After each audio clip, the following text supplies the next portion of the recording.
Some know them as projectile DPS, others as Genji one-tricks, but in reality, these players put the flex in Flex DPS. So without wasting any more time, let's get right into it.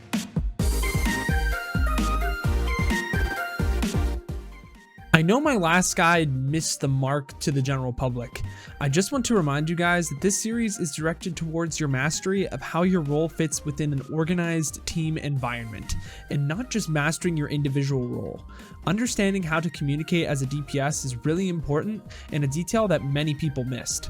With that said, however, this guide should be much deeper in depth, as our guest did a very thorough job with their presentation. Take it away, Vyrul. Hello everyone, my name is Vyrul and I am the Flex DPS for Cafe and previously Regen and Hour Zero. Today I'm going to go over a few tips for some important heroes and then talk about some key team play aspects when it comes to playing Flex DPS. Flex DPS players are usually tasked with playing the projectile DPS, but sometimes will have to flex to a second hit scan depending on the situation. The Flex DPS usually has a much heavier communication role than your hit scan counterpart, and while you have the same expectations to frag out, it is normally done in a much different way. Unfortunately for projectile heroes, they are all different and require a lot of playtime to learn and train individually. For example, Junkrat and Hanzo, while both projectile characters, both have different speeds and arcs for their projectiles. This is true across the hero roster, so it's important that you spend a lot of time in-game practicing individual heroes and less time in Kovacs. For this, what I do personally is start out in the training range to warm up for a few minutes, and then go into the game browser and join a tryhard FFA game and spend around 30 minutes on whatever character I'm wanting to practice. This should get you warmed up for comp and help you really focus on your mechanics. As for your communication role, it will vary depending on what hero you're playing, so we'll cover these as we get to each hero. First off, let's start with Echo. At face value, Echo is that hero that everyone hates to play against as she flies around ripping your team to shreds. In Teamplay, however, Echo's jobs are numerous and incredibly important. One of the primary jobs of Echo is scouting. Echo's fly is on a 6-second cooldown and allows her to control her movement in the air for 3 seconds, and then can glide similar to Mercy afterwards. This means that Echo is constantly in the sky and should always be scouting the enemy's team's movements, rotations, or watching if anyone splits off. This is vital to ensure that your team can set up properly for the incoming team fight. As Echo, you should constantly be communicating everything that the enemy is doing to your team, while poking them and forcing out cooldowns at the same time. My micro tip for playing Echo is to go to settings and enable target duplication requires confirmation. This allows you to confirm or deny the target you selected to copy with your ultimate. This really helps when enemies are in a crowded space or playing next to each other, to ensure that you don't accidentally copy the wrong target. Next, we will go over Mei. Most of the time, Mei is played within a brawl composition and thus decides the tempo of your team. Mei should be calling when your team rotates because of her wall. Wall can be used in many ways. For example, you can use it to wall off spam during your rotation, or to wall the enemy tanks off from their team so you can isolate and kill them. Timing is everything when it comes to utilizing Mei's wall. Too early and the team can adapt, or too late and you'll miss out on the value. Another important aspect of Mei is in the mid-fight. Most of the time with Mei you're looking to freeze important targets such as the tanks or the enemy Mei so that your team can melt them. Because of this, it's incredibly important that you're communicating to your team when you're freezing someone so that they can follow up. My micro tip for Mei is a better understanding of how freeze works. Mei's freeze works as a counter that increases for each tick of the game where you're being hit with her freeze. When this counter hits the threshold, the target is frozen. When two Meis are trying to freeze each other, you can quickly use your ice block to reset the freeze counter back to 0 and pop out to finish the freeze, taking the other Mei by surprise.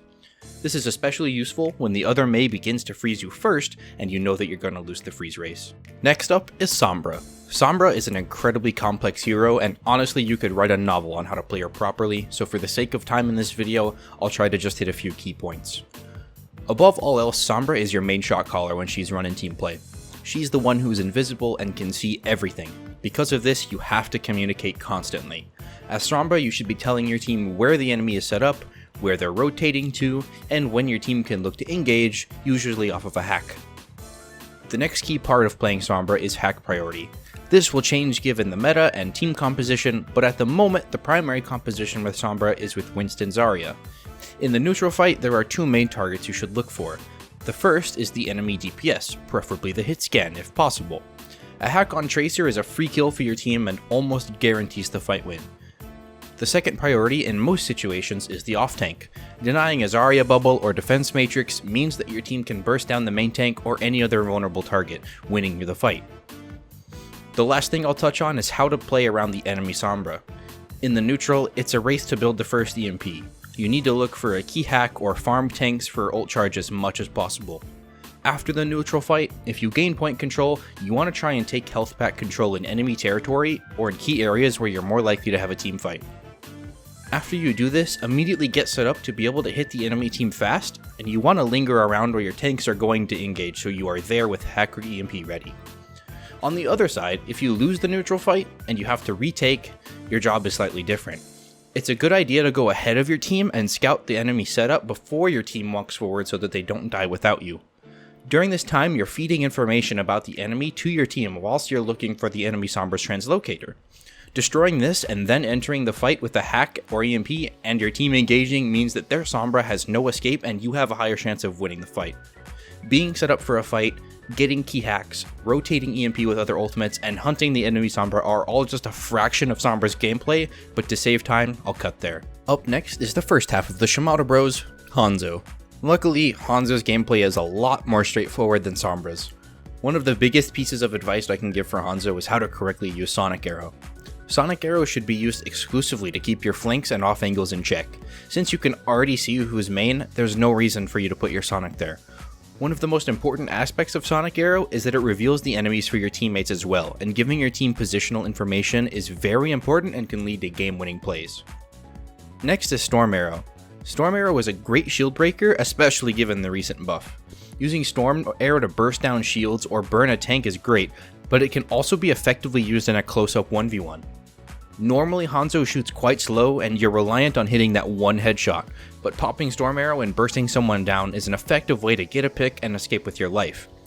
Lastly, one of my favorite ways to use Dragon Strike outside of comboed with a Grav is an anti-escape for the enemy. Right before your team wants to engage on the enemy, use Dragon Strike behind them where they would want to back away to, so that they're forced to stand and fight or back up and die to the dragon. Other than that, Hanzo is your typical sniper that excels just a bit better at mid and close range than Widowmaker. And now the other brother, Genji. I like to think that Genji has two primary playstyles, dive and brawl. Within a dive comp, Genji wants to be there to follow up on who your tanks dive and try to farm blade as fast as possible. In a dive, you're hardly ever by yourself looking for picks. Rather, you want to maintain target focus with your main tank. Once you blade, that is when you can look for independent value. The other style is more brawl centered. In this playstyle, as Genji, you want to play the fight front to back. You want to poke as you approach, and farm the tanks first, and then work your way back. Genji can stay in the fight for a long time because of Deflect acting as another defensive ability after Shield, Grasp, or Defense Matrix go down. Genji also has a bit more burst in a brawl thanks to Dash.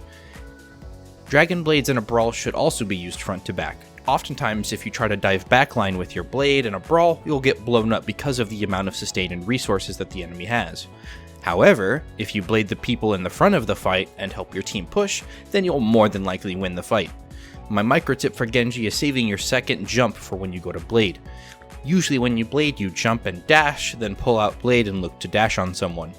However, if you save your double jump for right before you land on the ground, you can often dodge things like shatters, sleeps, or any other abilities that are inevitably going to get thrown at you. The most important thing in a blade is making sure you survive. Even if you only get one kill, surviving is far more worth it rather than inting further in to try and get more kills with your blade. Pulling out numerous resources from the enemy team is well worth your Dragon Blade, even if you don't light up the kill feed. Another small tip is to utilize wall climb as an animation cancel and a movement switch up in order to stay alive longer. Lastly, we'll round things off with the Rocket Queen herself, Pharah. Believe it or not, Pharah has a larger job than just landing a couple of rockets on people. This is largely due to Concussive Blast.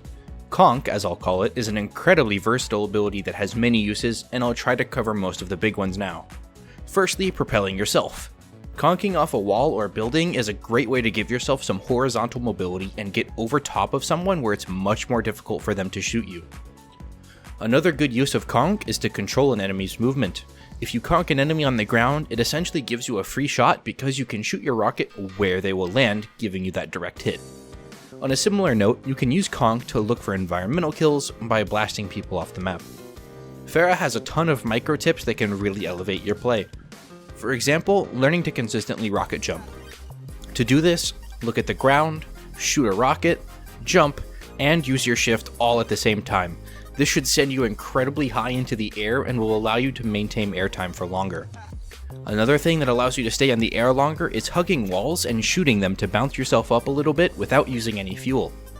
One last micro tip is to make sure you shoot a rocket right before you use your ultimate, because there's no animation penalty and you get 1 extra rocket's worth of damage for free. There is definitely more that can be said about the heroes we went over today, and there are also plenty of other heroes to cover, but unfortunately that's all the time I have for this video. Regardless, thank you Pads for having me on. It was a great opportunity and I hope I was able to teach everyone a thing or two.